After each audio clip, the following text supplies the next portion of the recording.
We're down to the final two teams in this year's Europa League tournament, and it's Tottenham and Manchester United in All-England Final, kicking off on Wednesday, May 21st, 3 o'clock p.m. Eastern Time at the San Mamés Stadium in Bilbao, Spain. It's an unlikely matchup here between two teams much closer to EPL relegation than they actually are to qualifying for any sort of Europa League or even Conference League spot for next season, based on where they are in the standings in the EPL. Manchester United, they're a miserable 16th, 10, 9, and 18, just 39 points. Spurs just one place above the relegation zone in 17th, 11, 5, and 21 with 38 points. So it's all on the line here to save their seasons here. Somehow, one of these dumpster fire teams are going to make it into the Champions League next season. So let's get into this game. We'll break down both teams, make our best bets, look at the odds. Be sure to give the video a like, subscribe to the channel. You can even become a member for extra picks as well in the members only section.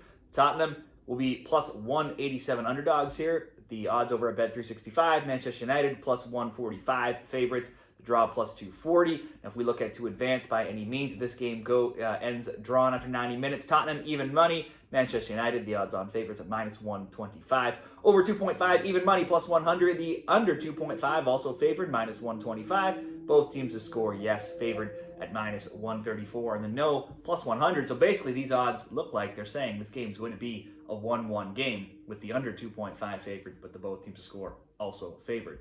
Head-to-head between these teams, Spurs have had Manchester United's number. They've won 3-0 in the EPL, then 4-3 in the Carabao Cup, and 1-0 in the EPL again this year. If you go back even further, Spurs are 4-2-0, undefeated in their last 6 against Manchester United, with Man U last winning in October 2022. Score lines in these other games with Tottenham not losing are 2-2, 2-0, and 2-2. There's also been 2 or more goals between them in 12 of the last 13. So low-scoring games certainly have been rare, and there's often been more than 2 goals between them as well. For Spurs, how they made it here in the Europa League, they went 5-2-1 during the league phase. In the round of 16, they lost 1-0 to AZ, but bounced back in Leg 2, winning 3-1. Quarterfinals, they drew Frankfurt 1-1, then went on to win 1-0 in Leg 2. And in the semis last round, they met Bodo Glimt from Norway, and they won home and away 3-1 and 2-0.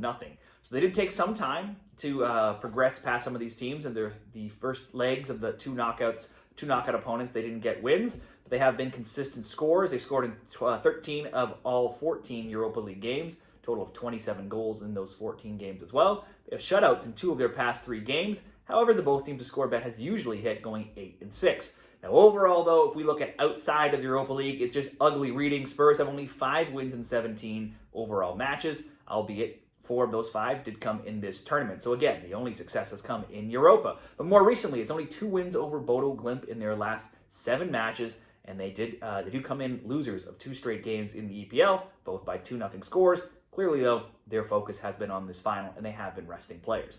Manchester United, how they got here, they drew their first 3 league phase games, but went on to win the next 5, so they were 5-3-0 during the opening round. In the round of 16, they went on to draw Sociedad 1-1, and they won 4-1. In the quarters, they drew Lyon 2-2, and then won 5-4 in a wild game that went into extra time. And last round in the semis, they beat Bilbao 3-0 and 4-1. So they too didn't have it all their way, as they didn't win leg 1s against a couple of opponents as well, and needed to get wins in leg 2. They've also been aided by some of their opponents here. Sociedad saw a red card, and they got 2 penalties awarded to them in the 4-1 leg 2 win against Sociedad and against Bilbao. Bilbao also saw a red card in leg 1, and that turned out to be a 3-0 rout for Manchester United. But at 9-5-0 and 8-6-0 in regulation, they are still the only team that have not lost a single game in this tournament, and they'll look to continue that into the final. They've scored 12 goals in their past 3 games, and multiple goals in 11 of 14. They've scored at least 1 in all 14. They have conceded a goal, though, in 11 of 14 games throughout this tournament. Manchester United have scored 35 goals in the Europa League. Only 3 teams ever have scored more in one tournament, and the highest being 37. So if this turns into a shootout, they could break that record as well. Now let's look at their overall form in all matches, and they have been just as disastrous as Tottenham have been when you count all different tournaments. They have only 5 wins in their last 17 as well. That's actually, and oddly, the exact same stat that we just said for Tottenham.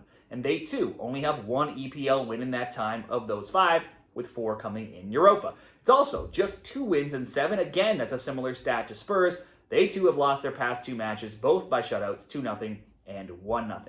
So let's get into the best bets here for the Europa League Final. Both of these teams have to be analyzed completely differently from how they play in the league to how they play in the Europa League, and both basically along the exact same lines, as they both have all their eggs in the Europa League basket and have been a complete disaster in the EPL. Literally, nothing's gone right in the EPL, but then nothing has gone wrong, really, in Europa. Player-wise, Bruno Fernandes leads all Europa League players with 11 goal contributions, 7 goals, 4 assists. He always looks like a good player prop pick. Højlund isn't far behind with 6 goals and 2 assists, only 2 shots on target, though, in his last 6 Europa League games. And Garnacho has a shot on target or more in 5 of his last 6 Europa League games.